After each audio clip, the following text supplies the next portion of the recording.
বর্তমানে প্রায় মানুষই এই দুটি ক্রিম ব্যবহার করে থাকেন। তবে ক্রিম দুটির মধ্যে কোনটি বেস্ট তা অনেকেরই অজানা। কোন স্কিনের জন্য কোন ক্রিমটি পারফেক্ট হতে চলেছে তা আমি আজকের ভিডিওতে আপনাদেরকে ধারণা দিয়ে দেব। ত্বকের সৌন্দর্য বৃদ্ধি করতে এবং ত্বকের তারুণ্য এবং লাবণ্যতা ধরে রাখার জন্য আমরা বিভিন্ন ধরনের ক্রিম আমাদের মুখে ব্যবহার করে থাকি।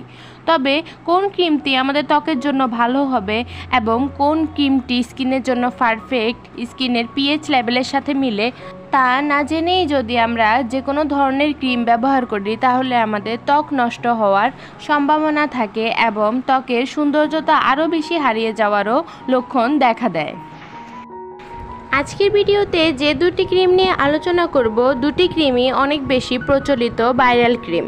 এই দুটি ক্রিম আপনি কোন ধরনের স্কিনে ব্যবহার করতে পারবেন এবং আপনি এর কী গুণাগুণ পেতে চলেছেন তা জানার জন্য সম্পূর্ণ ভিডিওটি আপনাকে অবশ্যই দেখতে হবে।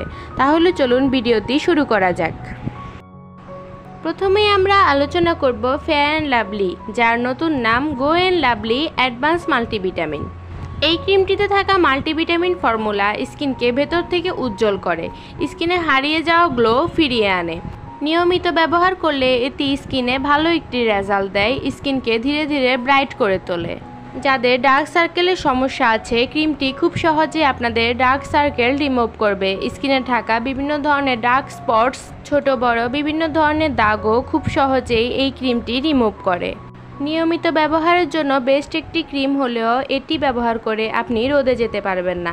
এতে কোনো ধরনের SPF 15 বা সানস্ক্রিন ফর্মুলা নেই বলে এটি ব্যবহারের পূর্বে আপনাকে অবশ্যই একটি সানস্ক্রিন ব্যবহার করতে হবে যদি আপনি রোদে বের হতে চান।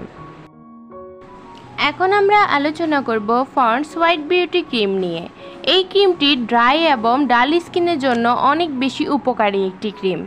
যাদের স্কিন অনেক বেশি ড্রাই, রুক্ষ সূক্ষ্ম ভাব রয়েছে তাদের জন্য এই ক্রিমটি ম্যাজিকের মতো কাজ করবে। যাদের অল্প বয়সেই স্কিনে বয়সের ছাপ পড়ে গেছে, ত্বক মরা মরা হয়ে গেছে, ত্বকের সৌন্দর্যতা হারিয়ে উজ্জ্বলতা একদমই চলে গেছে, তাদের জন্য এই ক্রিমটি অনেক উপকার করবে। তাছাড়াও এতে SPF 15 আছে বলে এটি আপনার স্কিনকে সান থেকে প্রোটেকশন দিবে। আপনি যদি নর্মাল কোনো কাজ করে থাকেন, রান্না কিংবা খুবই সংক্ষিপ্ত সময়ের জন্য রোদে গিয়ে থাকেন, তাহলে এটি আপনার জন্য যথেষ্ট। কিন্তু আপনি যদি দীর্ঘ সময়ের জন্য রোদে গিয়ে থাকেন, যেমন কি কর্মব্যস্ততা কিংবা জগিং, ইয়োগা, বিভিন্ন ধরনের ব্যায়াম কিংবা রোদ পোহানোর জন্য আপনি রোদে গিয়ে থাকেন, তাহলে আপনাকে অবশ্যই একটি ভালো মানের সানস্ক্রিন ব্যবহার করতে হবে। কারণ ক্রিমটিতে এতটা পরিমাণেও সানস্ক্রিন ফর্মুলা নেই যে আপনাকে ফুল সান প্রোটেকশন দেবে। তাই আপনি এই ক্রিমটি ব্যবহার করার পূর্বে অবশ্যই একটি সানস্ক্রিন ব্যবহার করে নেবেন যদি আপনি দীর্ঘ সময়ের জন্য রোদে বের হয়ে থাকেন। সর্বশেষ এতটুকুই বলবো যে দুটি ক্রিমই আমাদের ত্বকের জন্য অনেক বেশি উপকারী ক্রিম, কিন্তু দুটি ক্রিমেই প্যারাফিন পদার্থ থাকার কারণে এটি সেনসিটিভ স্কিনের জন্য অনেক বেশি ক্ষতিকর। তাই আপনি বুঝে শুনে ক্রিম দুটি ব্যবহার করবেন, আপনার স্কিনের ধরন অনুযায়ী আপনি ব্যবহার করবেন। ভালো থাকবেন, সুস্থ থাকবেন, আমার চ্যানেলটি সাবস্ক্রাইব করে পাশে থাকবেন।